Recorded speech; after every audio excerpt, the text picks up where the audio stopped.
Be the early bird to catch the worm, or in this case, exclusive Kickstarter early bird specials. We're wrapping up a delectable package for those who scamper in the first during our initial 48 hours. Want to be in the know? Dash over to our Kickstarter notification page and sign yourself up to be the first to know when the gates of the zoo fling wide open for backers just like you.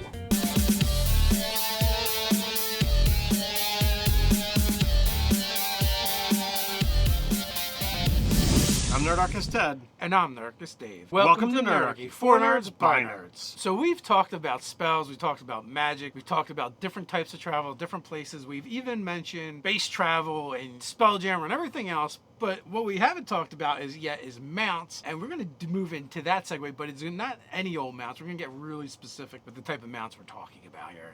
When we're talking about mounts, there's nothing that I feel is as grandiose as the most spectacular possible mount that you could have in D&D, and that's going to be a full-on dragon. I mean, it's right there in the title, Dungeons & Dragons, so who doesn't want to have a dragon as a mount, right? In first edition and second edition, there were rules for subduing a dragon in order to basically do that, make them your companion, make them your mount. It was ridiculous. Those rules don't exist anymore, thankfully. So first and foremost, I want to thank WizKids for sending us these amazing minis. At this point in time, 2 of these dragons have actually already traveled with me across the pond. Both of these guys here were used in my D&D in a Castle game to, immense and glorious effect. So it was definitely a lot of fun. So Ted, you just mentioned you had brought some of these dragons with you to D&D in the Castle. Let me pose the question, Ted. How do you use dragon riders in your D&D game? So in order to use Dragon Riders in your game, they make fantastic BBEGs, someone that's there to, threaten and harass throughout the whole game, or just totally shock and awe for a single encounter.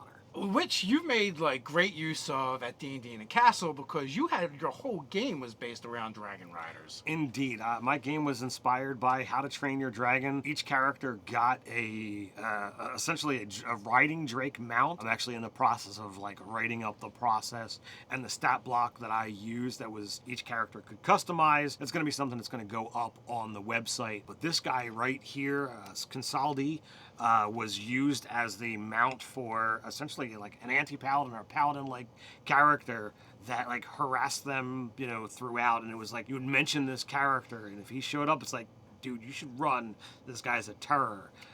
So it was a little bit of fear. And when he finally was there for the final battle, they're I don't know what I should do here. So some of them were a little trepidatious about engaging, where others are all right, I got to do the main objective, which was actually to fight this guy to force the spirit back into the body of a gold dragon. So Dave, given Dragon's amazing abilities, do you feel that using dragon minis is useless in a game like D&D? It is really tough, especially when you look at the fact that when you get these larger, gorgeous sculptures, they can be quite pricey. So using them in your D&D game might be hard. But if you're a collector, they're worth having as a collector. Maybe you put them out as set pieces. They're fantastic and big enough to do that with. But also there are other ways to introduce dragons in your games other than just threats. You can introduce them as rivals or NPC rivals that aren't really there to physically combat the players, but maybe thwart them in other ways. And, there's this banter back and forth. And also the players, hopefully, especially at low levels, aren't just going to try and attack this particular NPC, and they're going to have to just deal with them.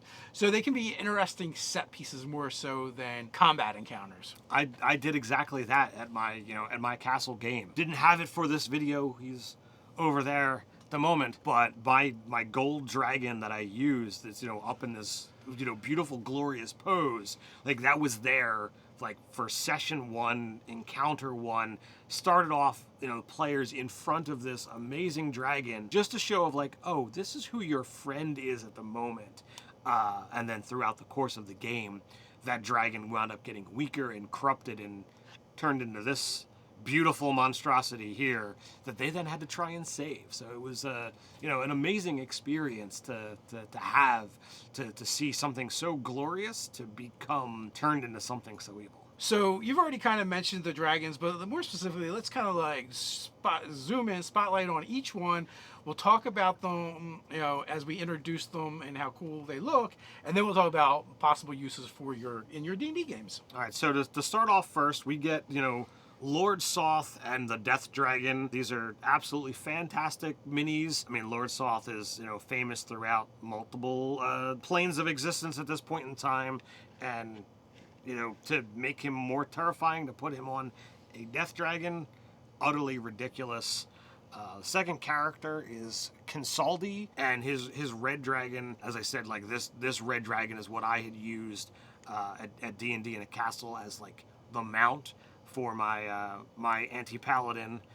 So he's absolutely badass. He comes with some armor, and with each of these minis, they have a section that can be removed from the dragon, and they can be taken off of their midsection so that they are legitimately mounted on the dragon, which is a somewhat newer development with these minis. So I absolutely adore that aspect. Yeah, because it gives you the ability to show them mounted and dismounted, which is super cool. Right, and so if you just want to use the dragon, you don't have to worry about like, whoa, why does it have a saddle on it?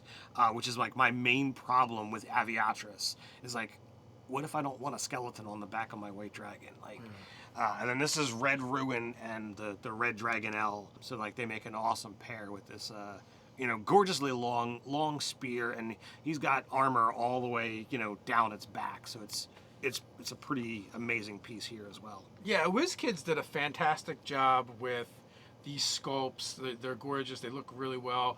And you are finally getting dragons that are sized appropriately for the dragons and the threats.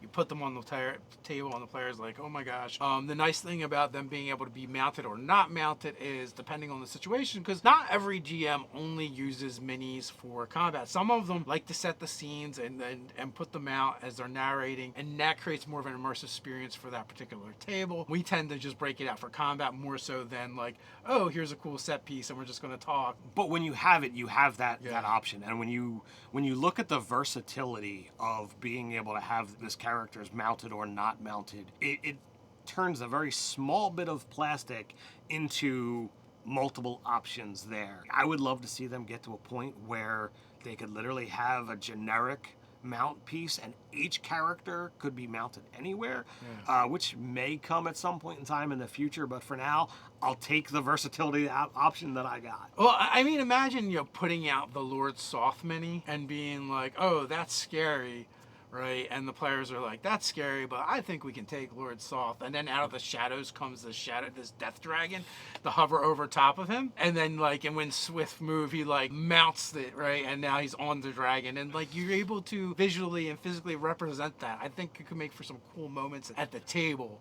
So let's talk about using these gorgeous minis in your game. All in all, these are characters that exist within Dragonlance. They're tied to the Dragonlance setting and adventure book, so you can use them straight out of the Dragonlance books in the encounters and adventures that are already written. But if you're looking to step into your own world, you can take any of these characters that are in mini standpoint and be able to create a whole cloth how you want to use them, how they're going to fit into your narration, your story, your setting. Yeah, you could use them. They just look the way they look, but they're completely, their stories and backers are completely different. Maybe you're using the Lord Soth mini, but he's representing a different Death Knight in your world and his dragon in your world. Or maybe you just want to rip the lore from some of these particular characters right out of Dragonlance and put them right in your own worlds. You can introduce them early on and have role-playing encounters with them. You can introduce them as, oh, this is way more powerful than you're going to be able to take. I do like the fact that the riders come off and go back on the dragons, because say you need a dragon and this dragon's perfect, but like Ted had mentioned earlier, you have that white dragon, but it has the mini on it that you don't want to use. So it's so much cooler to be able to take Lord Soth off and be like, oh, look at this awesome death dragon that has just appeared, as opposed to, look at this awesome white dragon that appeared. Oh, ignore the skeleton on its back. That's nothing. So in my my game that I ran at the castle, the gold dragon had gifted mounts to one set of peoples, the tribe of Kyokolo, but to the paladins group did not offer the same. So he got angry at it. So he went and basically tamed a red dragon, tame as much as you can really tame. And out of anger and what have you, he decided he was going to take vengeance on this gold dragon, and that was the plot that the characters were enveloping and trying to solve. So like he was so mad at this gold dragon that it's like, you know what?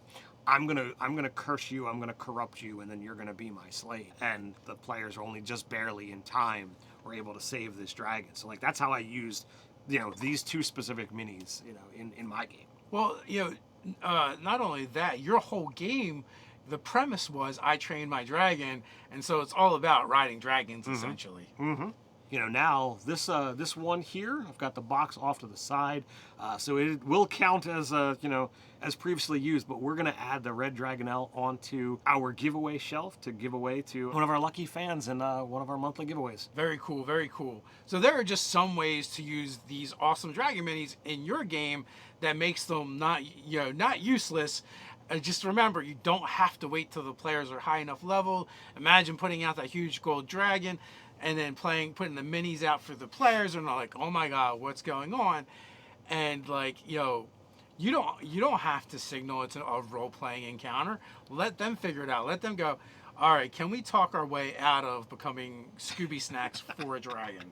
If you like this video, as well as all the content we put out on nerdarchy.com, make sure you like, share, subscribe, even attune to that notification bell. Quick reminder, we drop new videos here on the channel weekly, so come on back, but you can't wait till then. Check the cards up here for your next Nerdarchy video. So until next time, stay nerdy.